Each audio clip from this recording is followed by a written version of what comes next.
Olá, a aula de hoje é sobre equivalências lógicas. Isso é um tema muito comum para quando trabalhamos em lógica matemática, mas também esse conteúdo cai em diversos seletivos, em diversos editais de seletivos e até mesmo em concurso público. Então, se você quer saber um pouco mais sobre equivalências lógicas, bora pro vídeo.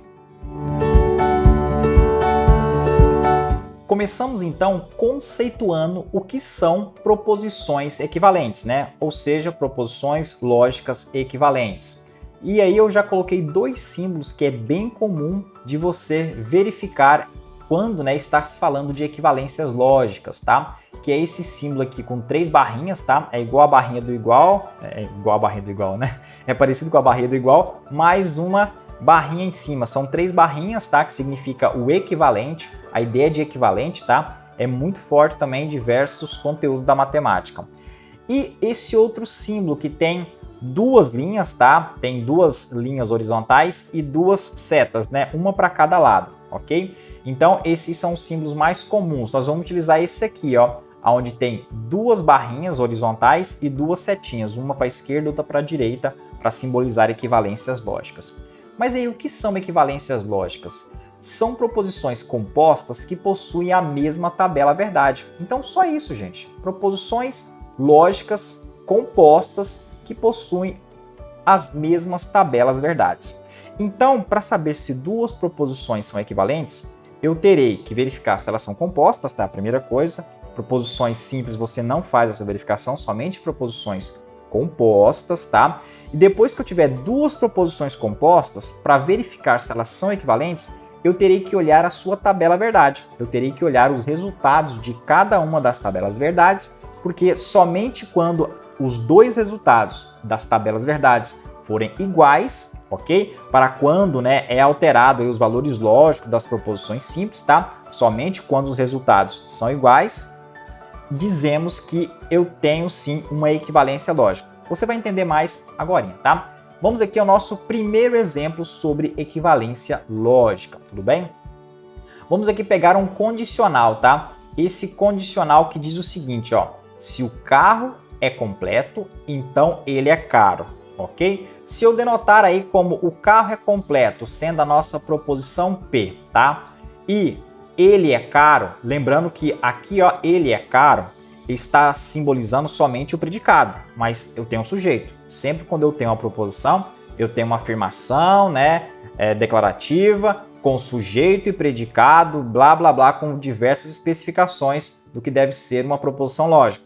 Mas você tem sempre que gravar que tem sujeito e predicado. Então, toda vez que você vai separar as proposições simples das suas proposições compostas, você tem sempre que saber quem é o sujeito e quem é o predicado. Então, aqui a minha proposição P seria o carro é completo. Seria exatamente essa proposição aqui, ó. Essa proposição P bem aqui, P com esse condicional. Condicional quem? Condicional a proposição que ele é caro. Ele quem? O carro é caro. Então, a nossa proposição na forma simbólica ficaria dessa forma, P condicional que. E aqui eu já vou estar introduzindo dois conceitos muito importantes, tá? Que nós vamos utilizar no decorrer do nosso curso, que é a linguagem corrente, é como nós escrevemos, falamos, tá? As proposições lógicas, e a linguagem simbólica, é a forma que representamos com nossos operadores lógicos, tá? Então, observe que traduzindo essa frase aqui, essa frase para linguagem corrente, para uma frase com linguagem simbólica, nós temos desta forma aqui, P condicional que. E aí, para você saber um pouco mais sobre linguagem corrente, linguagem simbólica, tem um vídeo aí que vai aparecer no card em algum lugar aí, ou talvez na descrição, e você acessa lá para saber um pouco mais sobre linguagem corrente e linguagem simbólica na lógica matemática, tudo bem? Mas aqui na nossa aula de hoje, nós queremos saber equivalências lógicas. Então, observe que eu tenho aqui esse condicional. Se o carro é completo, então ele é caro. E aí eu coloquei essa linguagem corrente na linguagem simbólica aqui, P condicional que. Eu vou mostrar uma equivalência lógica a esse condicional, que seria essa frase aqui, ó. Essa frase que eu vou colocar primeiro, na linguagem corrente, que seria o seguinte, ó: se o carro não é caro, então ele não é completo. Então, gente, essas duas frases são equivalentes. Vamos entender um pouco mais, ó. Se o carro é completo, então ele é caro. Se eu quiser falar algo equivalente, ou seja, como se fosse a mesma coisa, só que com outra forma, seria: se o carro não é caro, então ele não é completo.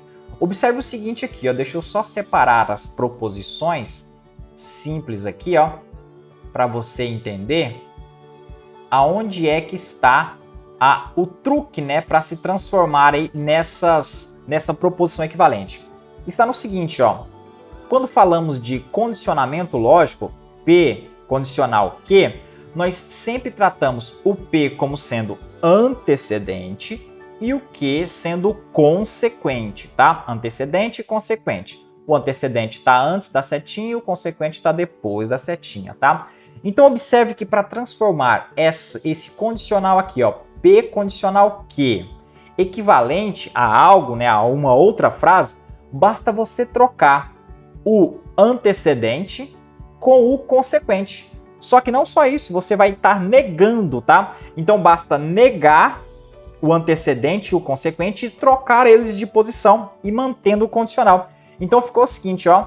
Se o carro não é caro, observe que o carro não é caro, ele era o consequente. Agora ele virou o novo antecedente. Só que eu coloquei a palavra não, ok?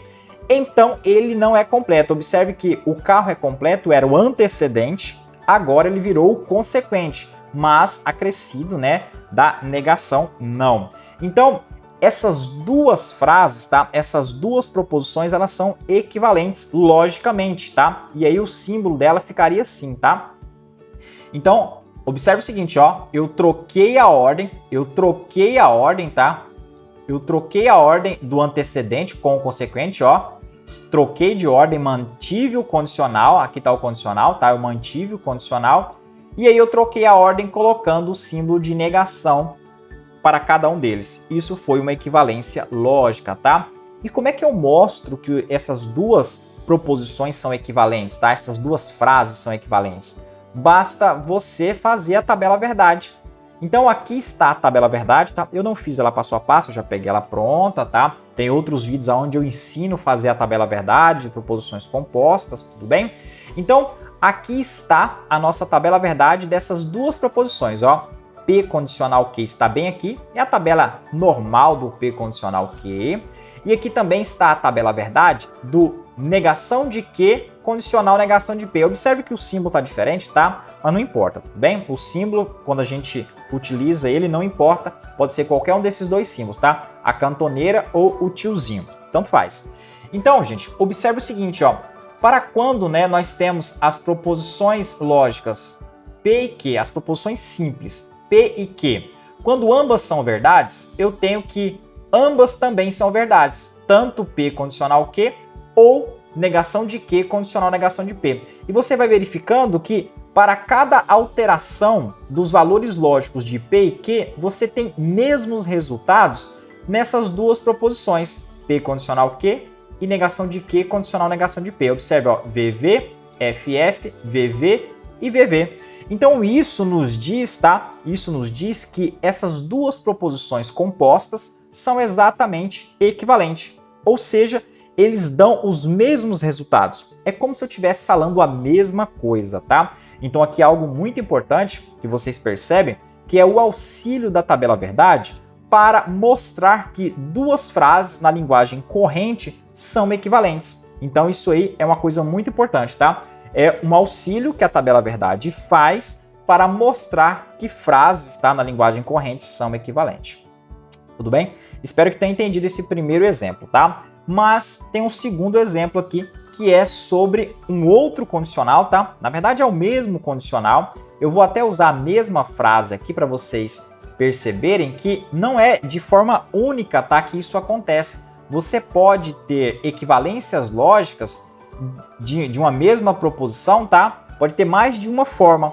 Aqui eu vou mostrar isso para vocês. Então observe que o P condicional Q, ele é equivalente à negação de Q, condicional negação de P. E aí nós temos essa mesma frase, tá? Se o carro é completo, então ele é caro.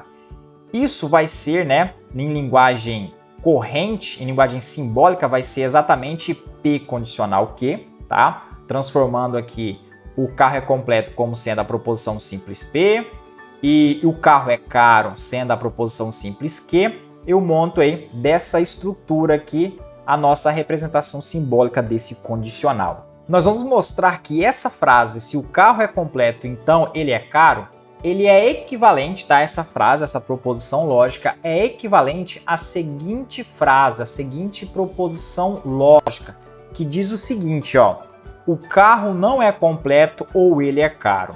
Isso, né, traduzindo esta frase aqui para uma linguagem simbólica, tá? Ela está na linguagem corrente, vou traduzir ela para a linguagem simbólica, ficaria o seguinte, tá? Ficaria um condicional. Observe que eu tenho aí a palavra ou, tá? Ó, se eu chamar, né, o carro é completo como sendo a nossa proposição P, chamar o carro, né, é caro, né, ou seja, ele é caro, que aqui só está demonstrando só o nosso predicado, tá? Nós temos que ele é caro, seria a nossa proposição que. Fazendo isso, tá, na forma do condicional, desse condicional do nosso lado, teria o seguinte, ó: o carro não é completo, seria a negação da proposição P, porque a proposição P, o carro é completo, aqui é o carro não é completo, ou que nesse caso é uma disjunção, ele é caro, que simboliza, né, o carro é caro, que é a nossa proposição que. Então, gente, observe que nessa nossa equivalência lógica agora, nós vamos trocar um condicional por uma disjunção, tá? Então, observe que existe mais de uma forma para transformarmos, né, proposições em proposições atuais, digamos assim, em outras equivalências. Observe que anteriormente eu peguei, né, um condicional com um condicional. Transformei um condicional em outro condicional equivalente. Agora eu transformei um condicional em uma disjunção, tá? E como é que eu mostro isso? Como é que eu mostro que, na verdade, esses dois são equivalentes mesmos, tá? Pela sua tabela verdade. Então, basta você pegar aí a sua tabela verdade e observar os valores, tá, obtidos nas suas tabelas verdades para essas proposições compostas. Aqui nessa coluna, nessa terceira coluna, nós temos o resultado do condicional P condicional Q. Observe que deu V, F, V, V.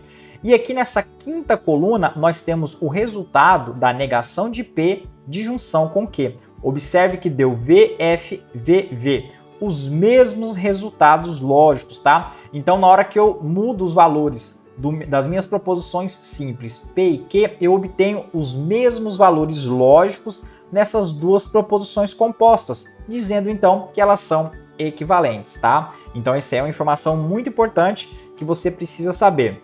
Proposições equivalentes, você pode obter elas em diversas formas, tá? Não existe uma forma única, viu?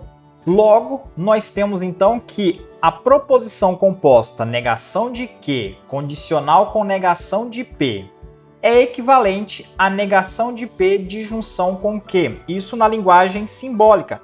Na linguagem corrente ficaria o seguinte, ó. Ficaria a mesma coisa que eu dizer que se o carro não é caro, então não é completo, ela é equivalente, tá, do ponto de vista lógico, à seguinte frase: o carro não é completo ou ele é caro, tá? Então essa aí é uma proposição, né? São duas proposições que são equivalentes e foi obtido de um modo que é chamado de indireto ou transitivo, tá? Que nesse caso, né, pegou, né, negação de Q condicional com negação de P é equivalente à negação de P de junção com Q. O porquê que eles são equivalentes? Porque ambas as proposições são equivalentes, tá, à proposição P condicional com Q. Se ambas são equivalentes a P condicional com Q, quer dizer que entre si ambas são equivalentes. Isso do ponto de vista lógico, né, do ponto de vista simbólico. Mas na hora que eu transformo isso em linguagem corrente, ficaria: se o carro não é caro, então ele é completo. Isso é equivalente a eu dizer o carro não é completo ou ele é caro, tá? Então essa aí foi uma equivalência obtida de modo transitivo, tá? Ou de uma forma indireta. Espero que vocês tenham aprendido um pouco sobre o que são equivalências lógicas. São proposições compostas que possuem as mesmas tabelas verdades. Então, quando você tiver frases, tá, na linguagem corrente, você vai ter que transformar essas frases na forma simbólica, tá, na linguagem simbólica, e aí basta fazer a tabela verdade dessas suas duas proposições. Se essas tabelas verdades forem iguais, conforme os dois exemplos que nós vimos aqui, quer dizer que são equivalentes. Se tiver algum resultado diferente, mesmo que seja somente em uma linha, quer dizer que elas não são equivalentes, tudo bem? Então, a aula de hoje era só isso. Assista aos demais vídeos que nós vamos falar um pouco mais sobre equivalências lógicas, tá? Se inscreva no canal, ative as notificações, que isso ajuda muito, tá? Na hora que você ativa a notificação, você está mostrando para o YouTube que esse vídeo é relevante e aí outras pessoas vão receber esse vídeo também. Tchau e até logo!